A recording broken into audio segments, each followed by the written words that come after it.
Kumusta muli mga kaibigan, mga lods? Eto mga kaibigan, yung aking Sniper 155R na 7 months ko nang ginagamit.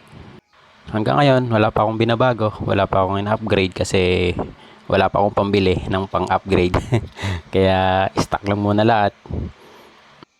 Pero kung sakali man, baka ang papalagay ko lang yung mini driving light kasi yun nga po, hirap sa long ride lalo pag sa gabi.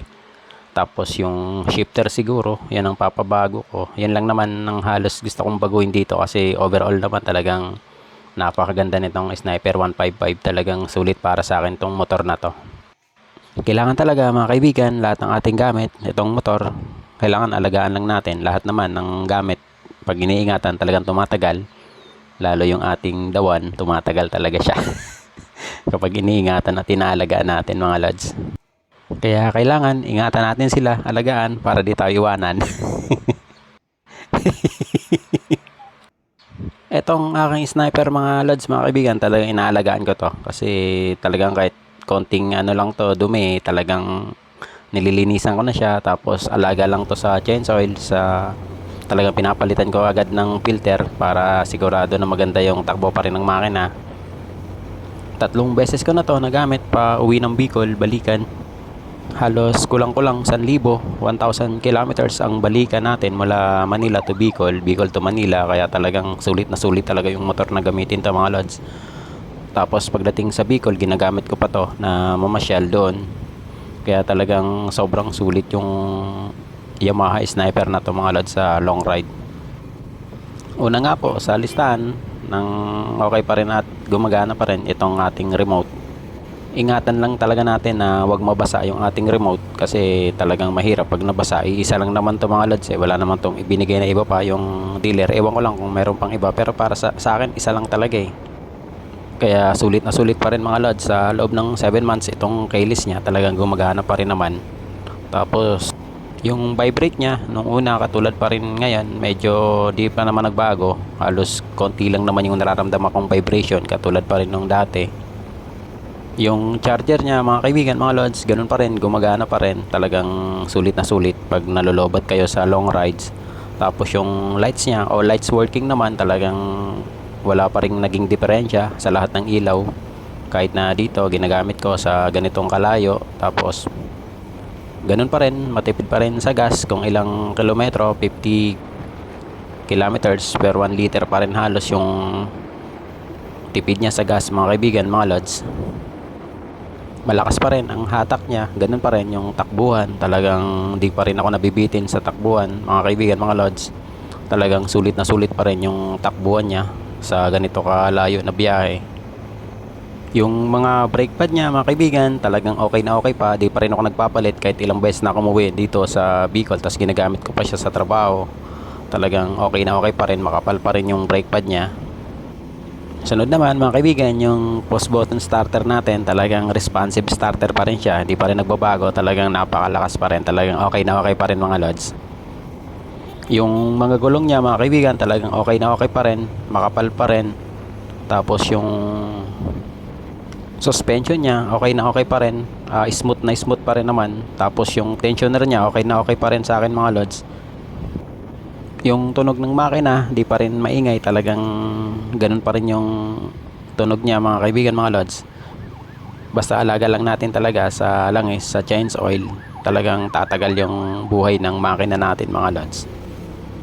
Yung kanyang battery, talagang wala pa ring problema, okay na okay pa rin, gumagana pa rin talaga na ganun pa rin katulad ng dati. Wala pa rin halos nagbago sa battery niya mga kaibigan, mga lods. Kaya talagang sulit na sulit pa rin to sa loob ng 7 months. Yung heating problem naman talaga niya mga lods, ganun pa rin katulad ng dati. Mainit pa rin kapag sa sobrang init ng panahon, pero pag tumatakbo na, wala na, okay na okay na. Di mo na mararamdaman yung init sa binti niyo mga kaibigan, mga lods.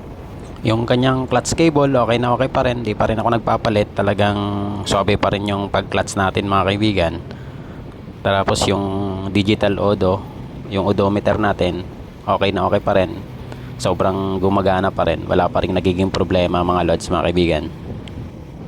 Ang isa lang talagang napansin ko dito sa ating Sniper 155R, sa loob ng 7 months na ginagamit ko to sa daily, sa long ride, etong kanyang clutch mga kaibigan, kasi napapansin ko yung pag mag-change gear ako, talagang medyo gumanit siya, medyo tumigas ng konti, pero konti lang naman. Siguro dahil madumi yung ating sprocket, yung ating kadena, kaya kailangan talagang lilinisin natin yun, kasi di natin maiwasan, lalo pag naglalagay tayo ng mga langis sa ating kadena, talagang nadudumihan yung ating sprocket, naiipon yan dun sa gitna, yung maliit na sprocket natin. Kaya talagang kailangan lilinisin talaga natin yon, kasi baka isa rin yon sa dahilan kaya medyo gumanit yung ating pag-clutch, pag-cambio mga kaibigan. At ang isa pang pwede natin gawin bago tayo mag-change gear, kailangan i-rev muna natin ng konti, yung i-revolution lang muna natin ng konti para swabe yung pagpasok ng clutch. Yun lang naman mga kaibigan ang isa sa napansin ko rito na medyo nagbago sa ating Yamaha Sniper sa loob ng 7 months na ginagamit ko. Sa long ride, sa daily, talagang walang nagiging problema sa akin tong Sniper mga lods. Kailangan talaga alagaan lang natin siya, talagang lalo sa change oil, kasi yun ang buhay ng ating makina. Yung langis, kailangan talaga yun ang lagi nating iisipin. Kaya overall mga kaibigan, sa loob ng 7 months talagang okay na okay pa rin yung performance ng ating Yamaha Sniper 155R. Hindi pa naman ako nagkakaroon ng problema, kaya para sa akin talagang sulit ito gamitin mga kaibigan mga lod. Subukan yung bumili nitong Sniper 155R pang daily, pang long rides. Ako ito talaga pinili ko, lalo sa long rides. Talagang sobrang okay na okay sa akin to. Sa amin sa Bicol, may mga akyatan talaga, walang nagiging problema. Okay na okay siya sa mga akyatin, hindi ako nabibitin. Talagang solve na solve sa akin tong Sniper 155R mga lods. Kahit ginagamit ko pa to sa medyo rough road na daan, talagang walang nagiging problema. Ang ganda ng laro ng suspension niya mga lods, yung pati yung shock niya talagang okay na okay pa rin. Napakaganda gamitin. Minsan nalulubak pa ako sa pauwi ko sa Bicol kasi medyo marami pa rin ang lubak. Di ko napapansin, kaya talagang lumalagatok na lang yung unahan ko. Pero okay na okay naman, wala naman nagiging problema. Yung mags niya mga kaibigan, ganun pa rin, napakatibay ng mags niya, talagang walang nagiging problema.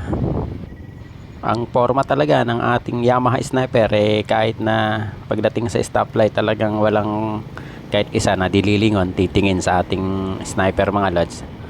Talagang sulit ang pormahan nitong ating Yamaha Sniper. Kaya ingatan natin ang ating mga motor, lalo na sa palagi nating ginagamit, para ingatan din tayo. Pero syempre bago tayo bumiyahe, malayo man o malapit, unahin muna natin ang magdasal, kasi siya lang talaga yung ating sandigan, lalo na kapag nahirapan tayo sa ating buhay. Talagang hindi tayo bibigoy ng ating Panginoong Diyos.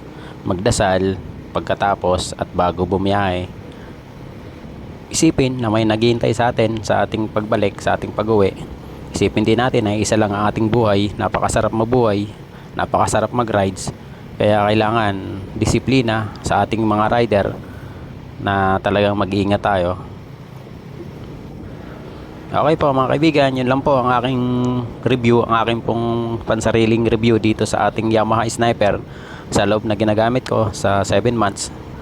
Kaya sana may natutunan po kayo, sana nag-enjoy po kayo, sana nagkaroon po kayo ng idea sa ating Yamaha Sniper 155R. Yun lamang po, mag-ingat po tayong lahat. Maraming salamat po sa panonood.